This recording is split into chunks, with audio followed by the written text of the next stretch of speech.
Hvala lepa in lepo zdrav tudi v mojem imenu. Pod močnim vtisom prvih dveh predavanj bom poskušala tudi jaz dodati en kanček nekih spoznanj, predvsem pa rezultatov oziroma razmišljanj, ki se porajajo v okviru tega globalnega gibanja. Namreč po poti športnice, inženirke, potem menedžerke v korporativnih okoljih, podjetnice 14 let in na koncu še v vlogi, v nekih političnih vlogah, se mi je začel pač risati svet v mnogih dimenzijah in začutila sem, da je čas, da poskušam dati nekaj nazaj oziroma držati prostor, da se lahko nove ideje razvijajo. Namreč vse pogosto sem ugotavljala, da večina družbe deluje po nekih vzorcih, neki inerciji in da je zelo težko v bistvu ljudem, ki imajo drugačne razmišljanja, prodreti v neki širši družbenem kontekstu. No, v glavnem, prišli smo do točke,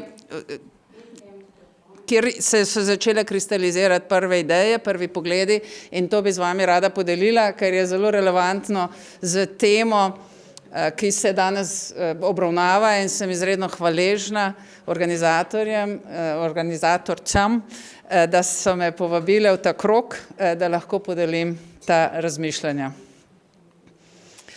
No, kot prvo bi vas povabila k dodatnemu vpogledu v to, kar sta že kolega v prvem delu osvetljevala.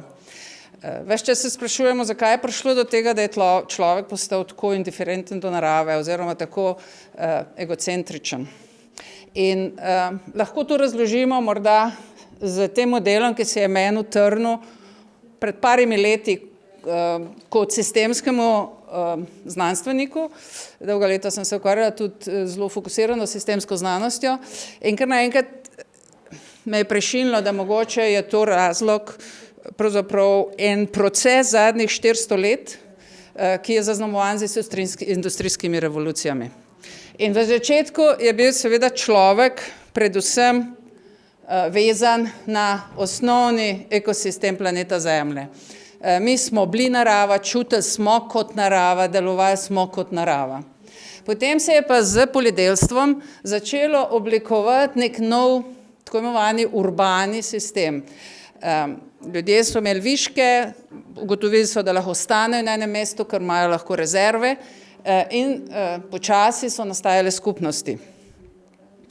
Te skupnosti so pa kar naenkrat imele veliko večjo varnost in udobje za ogrado kot brez ograde. In na ta način so se začela oblikovati povsem nova pravila v tako imenovanem urbanem ekosistemu, ki pa niso bila več usklajena z naravnimi pravili, ampak so bila avtentična novo nastalim skupnostim in so bila zelo napisana po podobi človeka in njegovih potreb in njegovega razmišljanja, njegove vizije razvoja sveta. No in v tem urbanem ekosistemu, če preskočim kar nekaj stoletij, smo prišli tudi do pojava industrijskih revolucij in seveda do industrializacije teh skupnosti in s tem se je iz nekih vaških skupnosti so se začela oblikovati tudi mesta. Industrijska mentaliteta pa je potrebovala ljudi, ki so bili predani industrijski filozofiji. Delaj in ustvarjaj viške, ustvarjaj dodano vrednost in seveda zato, da so lahko ljudi pripravili do tega, da so bili predani tem novim konceptom industrijskih skupnosti, so morali opustiti kakršnokoli povezavo z naravo, ker če bi človek odreagiral kot naravno bitje, potem ne bi 9 ur štancal za tekočim trakom in se predajal tej industrijski filozofiji in delal tako rekoč do izčrpanosti v korist nekaj posameznikov. In ta filozofija se je nadaljevala naprej, čeprav smo v dalekih delih sveta na osnovi teh viškov dodane vrednosti sicer začeli strmeti tudi za višjo kakovostjo življenja, vendar ta odtujenost človeka od narave je ostala.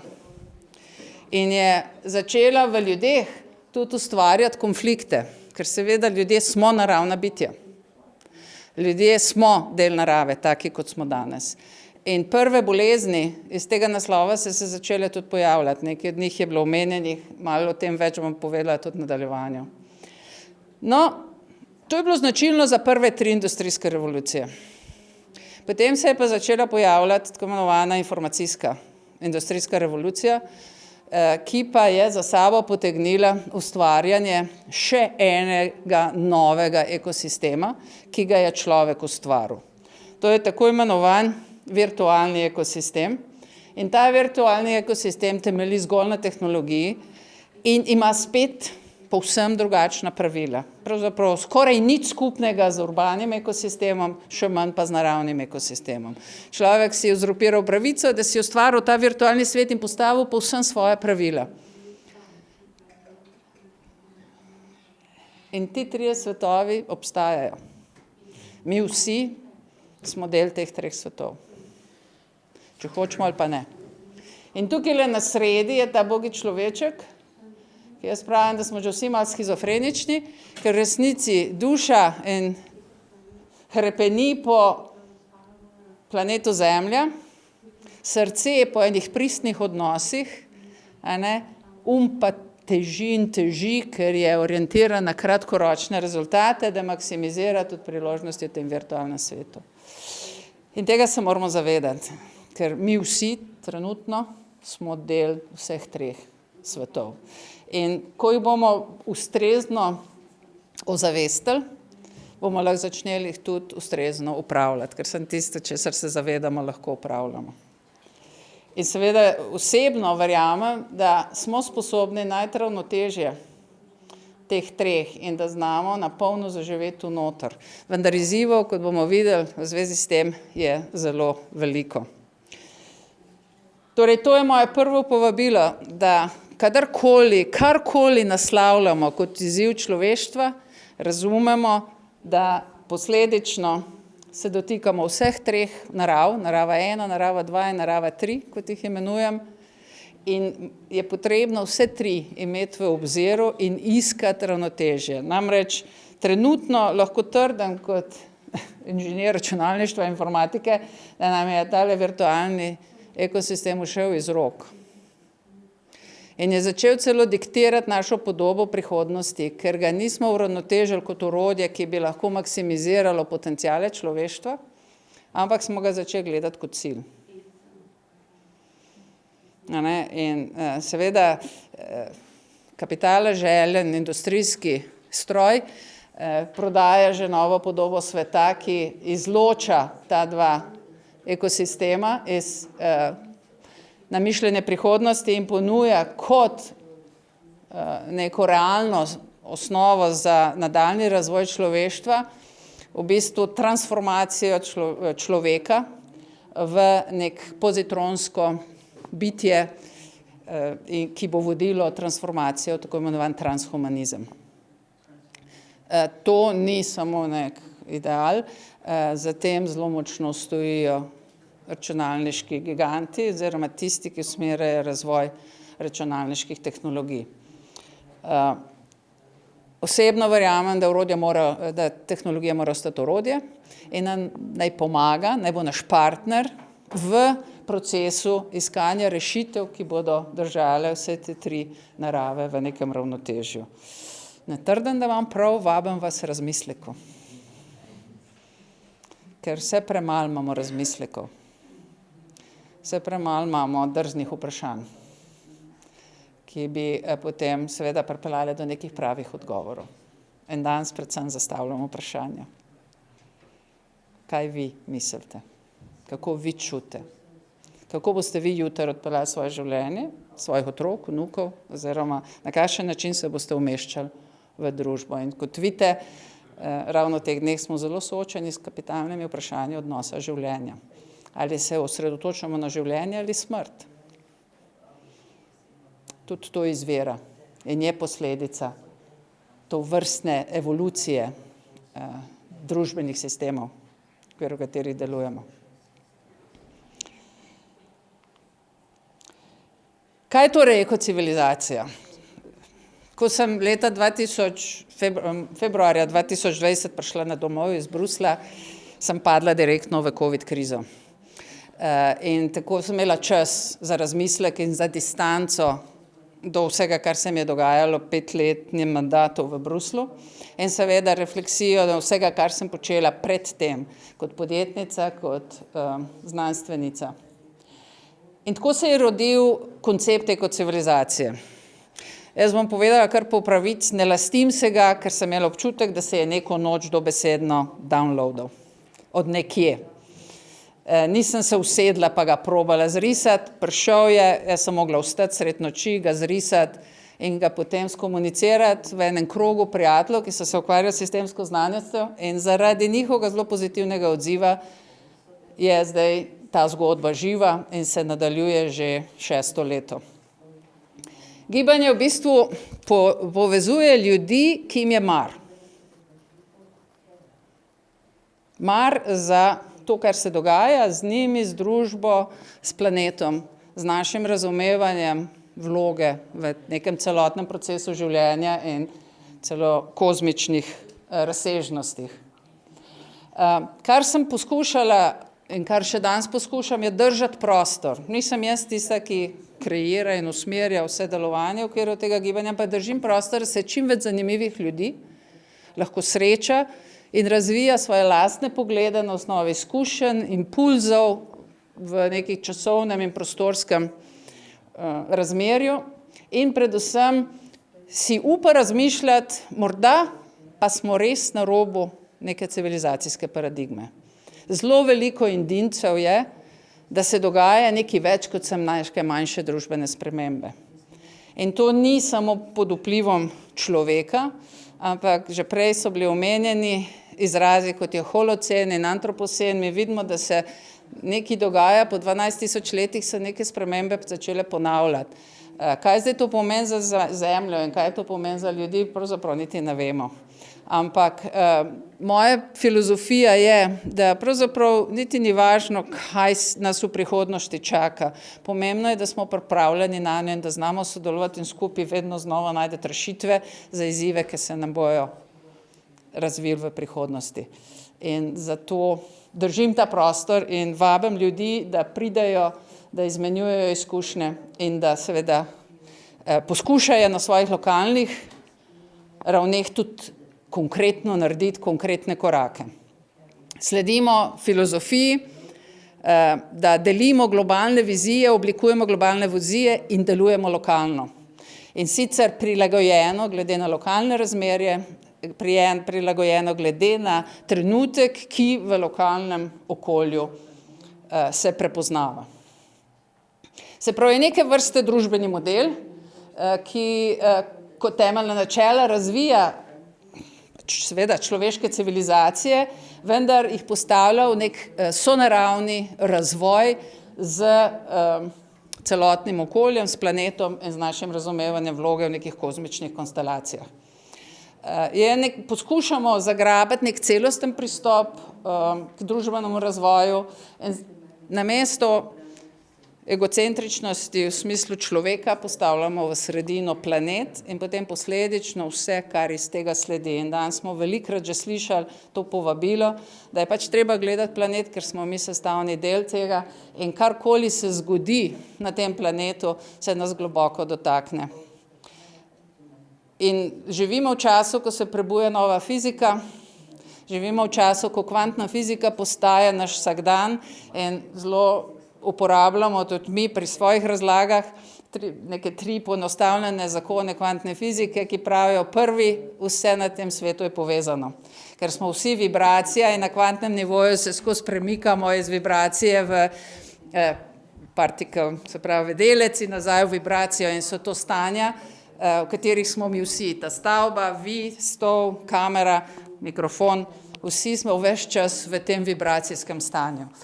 In zato smo vsi med sabo povezani, ker v tem stanju časa ni. In to pravi drugi zakon, ki pravi, da se popolnoma identična dogodka lahko zgodita na 2 različnih geografskih točkah. In mi to vedno znova v okviru ekocivilizacije ugotavljamo, ker se enake ideje pojavijo nekje v Aziji, pa nekje v Južni Afriki, pa nekje v Latinski Ameriki in v Evropi. In ko pridemo skupaj, sem rečemo, a ti tudi, a ti tudi tako razmišljaš. Ker naenkrat začutiš, da je nekaj več kot samo to, kar človek zaznava. Ker nedavno nazaj sem zelo zanimivo stvar prebrala, da človek zaznava svojimi čutili in je sposoben svojimi možgani procesirati samo tisto, kar rabi za svojo varnost. Vse ostalo je človeku nevidno. In če dobro pomislite, mikrobi, zrak, nam je zdaj to vse prazno, ampak to je polno enega življenja in enih elementov. In počasi se moramo zavedati, da smo samo ena perspektiva življenja na Zemlji. Se mi zdi, da na ta način bi lahko vse izzive mnogo bolj kompleksno in celostno obravnavali, kot če jih gledamo samo iz stališča mi in ostali.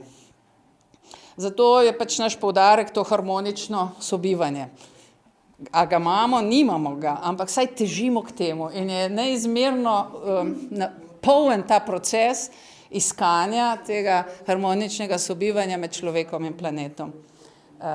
In seveda, tle se zavedamo, in to je naša skupna točka današnjega predavanja, je, da sta zdravje in blaginja obeh zelo tesno povezana. In tle tudi pridemo do tretjega zakona kvantne fizike, ki pravi, da opazovalec naredi razliko. In zato jaz trdno verjamem, glede na to, kdo je danes tukaj, vsak od vas vpliva na vse nas govorce, kaj pravzaprav govorimo, kakšne informacije delimo, na kakšen način se bomo povezovali naprej in kaj bomo jutri naredili skupaj, oziroma vsak posameznik v svojem okolju, kamor se bo vrnil. In zanimivo je, da ta aktivni ali neaktivni opazovalec popolnoma spremeni vrednost kvantnega polja. Tako malo vemo v resnici o tem, kaj to je, ta prostor, ta svet, v katerem smo. Ampak to je najbolj vznemirljivo pri tem procesu. Naša prva faza je 30 let, nobenega pritiska ne, ker ta oblikovanje zavesti in razumevanja traja, je proces in sem vesela, da smo si vzeli čas za razmisleke, hkrati pa vse, kar se ustvarja v okviru tega, objavljamo in je vsem dostopno na spletni strani. Morda najpomembnejši prispevek do sedaj je nekaj, kar smo ugotovili, da večje spremembe in večji razmisleki v družbi se ne morejo udejanjati v okviru obstoječih struktur. Zaradi tega, ker obstoječe strukture bojo vedno znova se potrudile, da bojo ubile projekte, ki jih izzivajo. To je pač pravilo sistemskega obnašanja.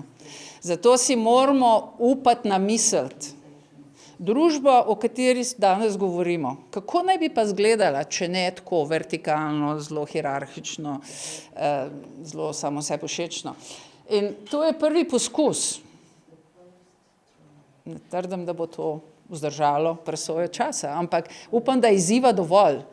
A si lahko zamislite, da so naše občine, naša država, naše skupnosti organizirane na ta način?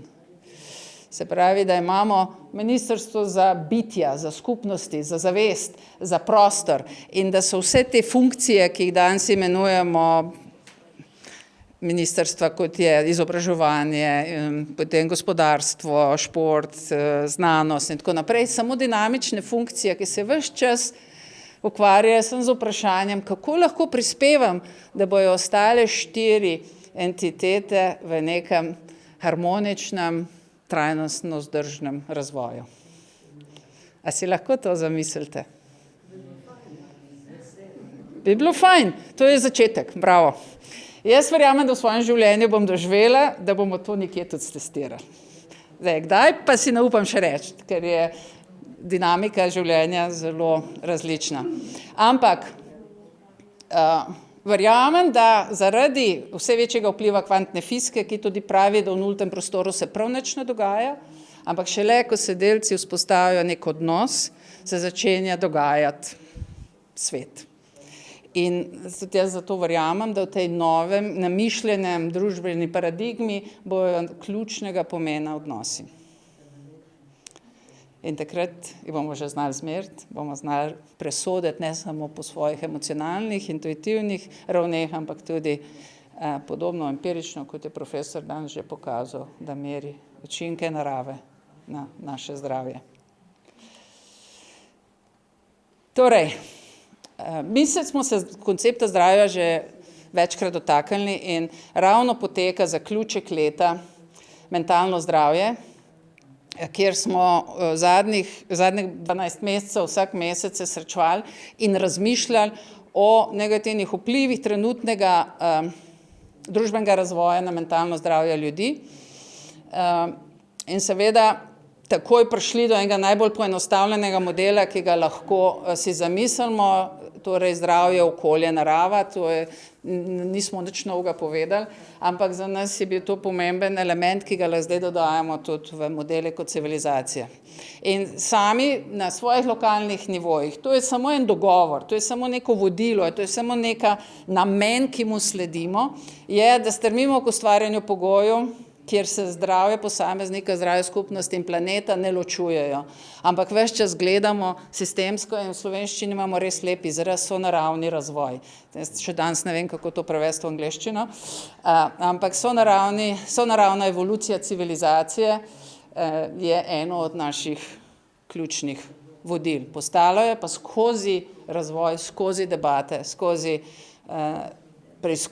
preizkuse na lokalnem nivoju. Torej, ne bom se ponavljala, ker sta moja dva kolega že veliko omenjala zgodbo preventive, kurative.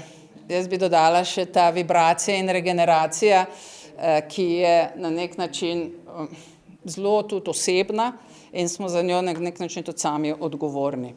Ampak naše geslo je: v ekocivilizaciji živijo zdravi ljudje.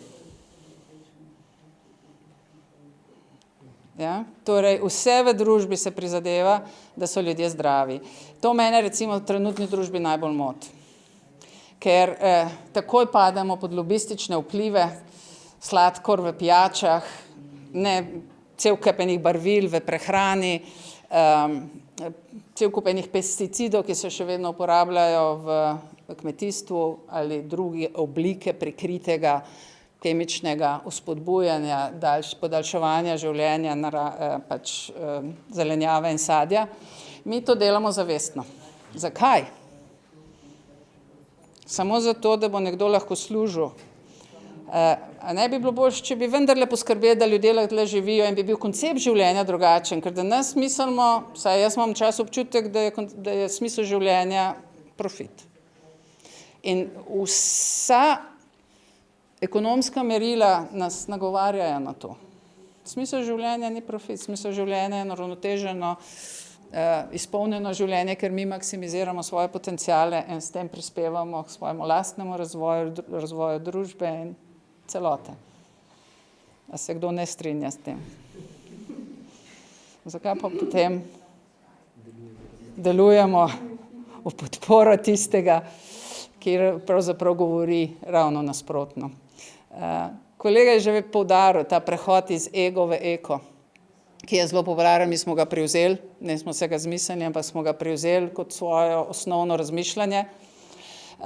Hkrati pa sem se tudi naslonila in na nek način pozvala svet, da vendarle sledi vsaj začetnim poskusom slovenske ustave, ki je kolega že zelo lepo opisal, v odnosu do pitne vode, zdravega, čistega zraka in predvsem kvalitetne prsti in kakovostnega javnega prostora. Na to tako pogosto pozabljamo.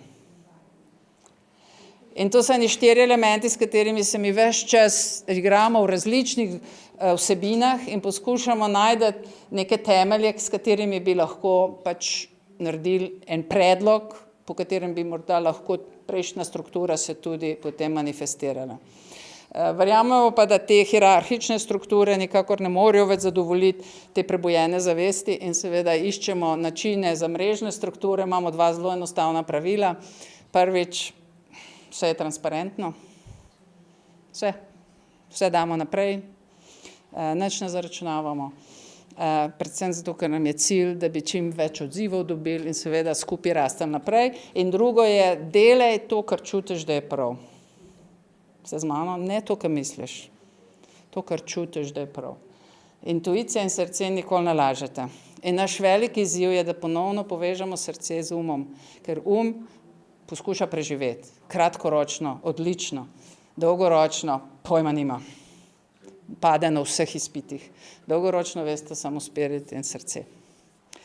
In zato je treba to dvoje povezati. In dovolj, da srce pokaže dolgoročno zgodbo, pa potem manifestira aktivnosti, ki peljejo do tja.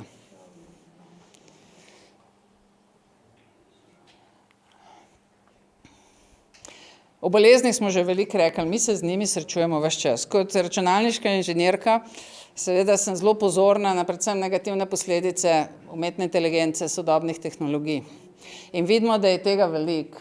Predvsem so razne mentalne bolezni, kot je depresija, ki je bila nepoznana, razen v res izjemnih primerih v preteklosti, zdaj pa postala vsakdan. Obseg kemičnih zdravil, ki so namenjene obvladovanju stresa, potem depresije in podobnih stanj, je enormen. Danes smo slišali, da mogoče bi bil sprehod v gozdu dovolj. Ampak s tem zastrupljamo tudi svoje telo. S tem zastrupljamo potem vodo, ker izločamo to in gre v vodo in so vse rastline s tem tudi potem prizadete. V Ljubljani vedno znova ugotavljamo, koliko je droge v Ljubljani, ker je, ko delajo analiza vode, se stopnja drog v vodi zelo hitro povečuje. To vpliva na naravni ekosistem, to ne more biti brez posledic. Če mi ne bomo nagovarjali tovrstnih stvari, potem seveda so vse take individualne poteze na nek način samo ene idealizirane zgodbe. Mi moramo sistemsko stvari reševati, sicer ne bo dolgotrajnih rezultatov. Oba sta že omenila te razne bolezni, ampak jaz bi samo rekla, da so vse več tudi genetskih bolezni, zelo velike alergij, zelo veliko je fizičnih težav, ker sedimo preveč, sploh otroci, sploh z novimi tehnologijami računalniških in iPadov in raznih pametnih telefonov, postajajo že fizične težave vsak dan in imajo lahko zelo trajne posledice. Otroci recimo ne znajo več nazaj teči. Nekaj, o čemer mi sploh nismo nikoli razmišljali. Ampak smo tekli, ne? Padejo, ne znajo, nimajo več koordinacije. Ker seveda v najbolj zgodnih letih, ko bi mogel biti zunaj, pa plezati po drevesih, pa loviti svoje ravnotežje, pa se poditi po travnikih, so doma za računalniki. In kam to pelje, kakšno družbo, na kakšen način bojo pa ti ljudje odločali v življenju in vlogi človeka v sodobni družbi, to so seveda pomembna vprašanja, na katere danes niti nimamo še odgovorov. Vendar tehnologija, kot smo videli na prvem slajdu, oziroma na prvem mojem delu, ostaja. Se pravi, ta virtualni svet bo ostal. Pomembno je, kakšen odnos imamo mi do njega. Ste z mano? A bo ostal orodje in partner pri reševanju problemov, ali bo postal cilj, kamor bomo podredili. Ko jaz govorim študentom, večkrat rečem za primer, rečem, a bomo mi umetno inteligenci vprašali, kaj je to trajnostni razvoj ali pa sonaravni razvoj, ali mu bomo to definicijo povedali, pa ga prosili, da nam naj pomaga najti čim bolj učinkovite korake, da do tja pridemo. To je razlika med tehnologija orodje, tehnologija cilj. In vsi sistemi trenutno, ki jih imamo, niso pripravljeni na kapaciteto, ki jih ima umetna inteligenca. In če se tega ne bomo resno lotili, potem spet bomo čez 20-30 let se ukvarjali z negativnimi posledicami, tako kot se zdaj ukvarjamo z negativnimi posledicami na zdravje, prometa in energetike. Jaz vam povem, glede na to, da sem 5 let vodila resort, promet ustvari 1 trilijon negativnih posledic na leto, to je 6% evropskega GDP-ja. Vendar, trdim tudi to, če bi leta 1920 plus minus, ko so naredili prve avtomobile. Nekdo inženirju rekel, dragi moji, avto mora seveda peljati po cesti, pa ne sme onesnaževati. A veste, v kakšnem svetu bi mi dan živeli? Samo en dodatek k definiciji oziroma zahtevam nove tehnologije bi bilo treba dodati in mi danes se s tem težavam se ne bi ukvarjali. Tako da moramo biti previdni zdaj, kako definiramo specifikacije. In to so ti sistemski pristopi, ki zahtevajo ogromno dialoga, ogromno potrpežljivosti, enega participativnega aranžmaja, kjer drug z drugega izzivamo, iščemo poti, na koncu se skristalizira neka misel, neka ideja, ki ima potem smisel, da je kot neko vodilo za naprej. Jaz osebno verjamem, da, kot sem rekla, da bodoča civilizacija, če bo temeljila in se trudimo na to, da bi bila ekološka, bo morala temeljiti na preventivi. To naj bi bil tisti največji okvir. Pa veste, to ni noben izum, ne? Če berete zgodovino kitajske medicine, veste, da nekoč na Kitajskem, v času dinastije Ming, so bili zdravniki plačani zelo dobro, da so ohranjali ljudi zdrave. Če je kdo zbolel, so ga pa ubili.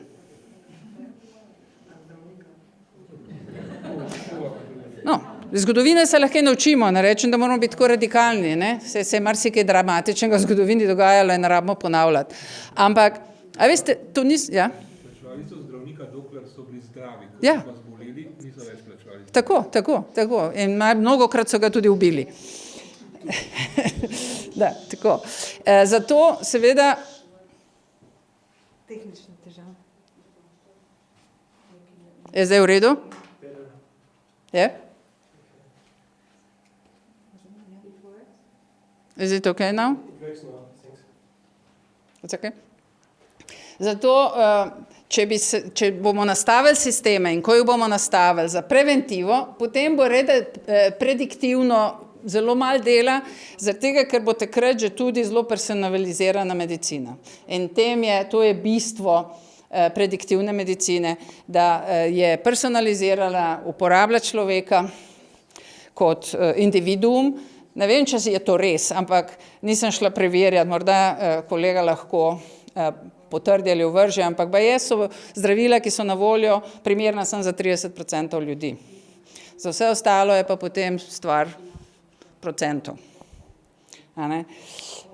Tako da ta personaliziran način, ki bo temeljil tudi na genetskih testih in bo obravnaval človeka kot celoto, potem se bistveno bi bil manjša zgodba, kot je danes in predvsem kurativa bi se dramatično zmanjšala. Bo pa še vedno potrebna, ker še vedno bo marsikaj prišlo skozi, česar ne vemo in je posledica morda našega stila življenja oziroma nekih novih naravnih pogojev. Torej, kaj je v resnici moje glavno sporočilo v tem odnosu do zdravja? Pridružujem se mnenju obeh kolegov od zjutraj, da je zdravje sestavni del celotnega razumevanja življenja, ne samo ljudi, ampak planeta, narave, žive in nežive narave. Zanimivo je, da že kot otroka me je zelo motilo, ko smo se v šoli učili o naravi in človeku. Tega se zelo spomnim in sem tudi spravljala mogoče malo obživce učitelje, ker sem spraševala, zakaj. Ker seveda zrasla sem kot prva leta mojega življenja, sem zrasla v eni mali vasi, kjer je bil travnik, moj poligon. Spomnim se tistega čudovitega, ogromnega drevesa, jablane, temenca. To je še danes v meni. To me hrani in mi daje podporo za cel življenje.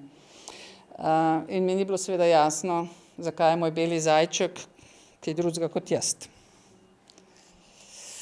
Tako da spet tukaj vprašanje, zakaj to dopuščamo?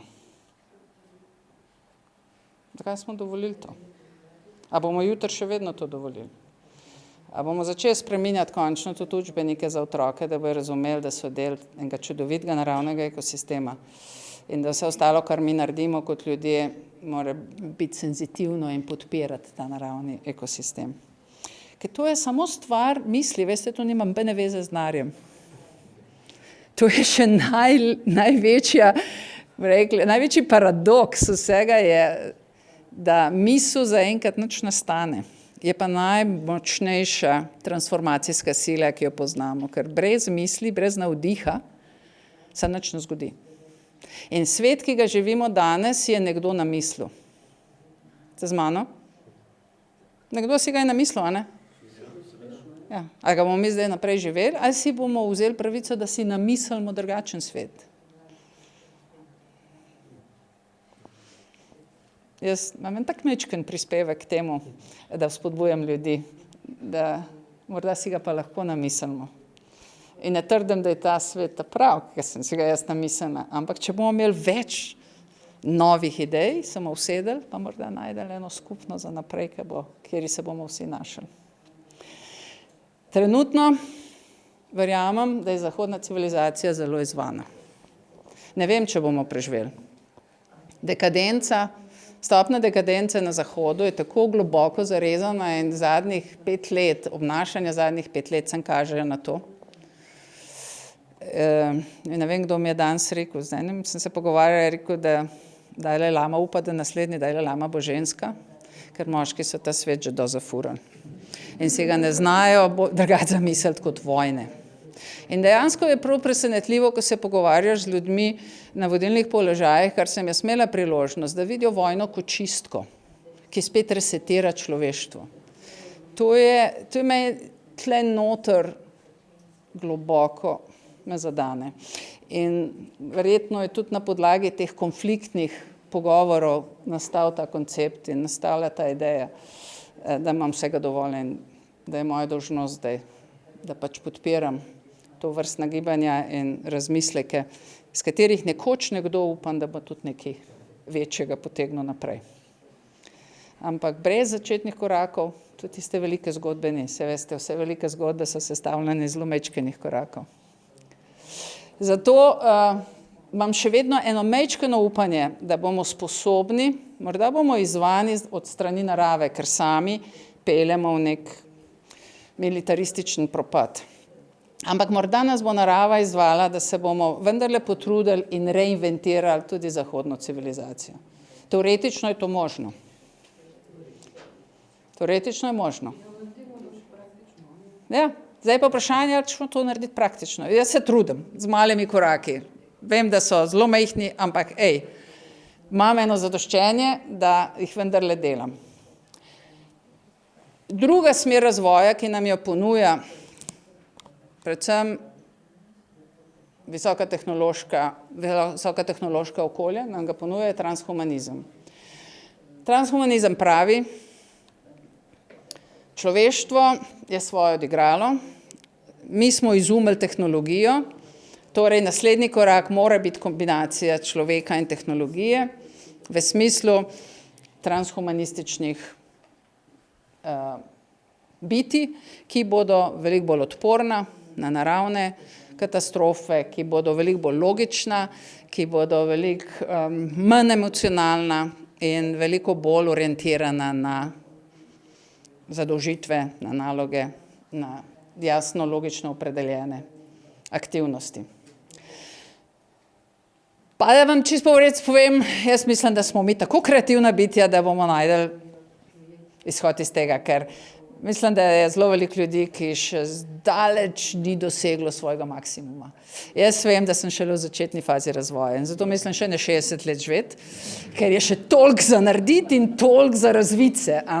In je vse v glavi, pravijo, da če se odločiš, pa živiš dolgo.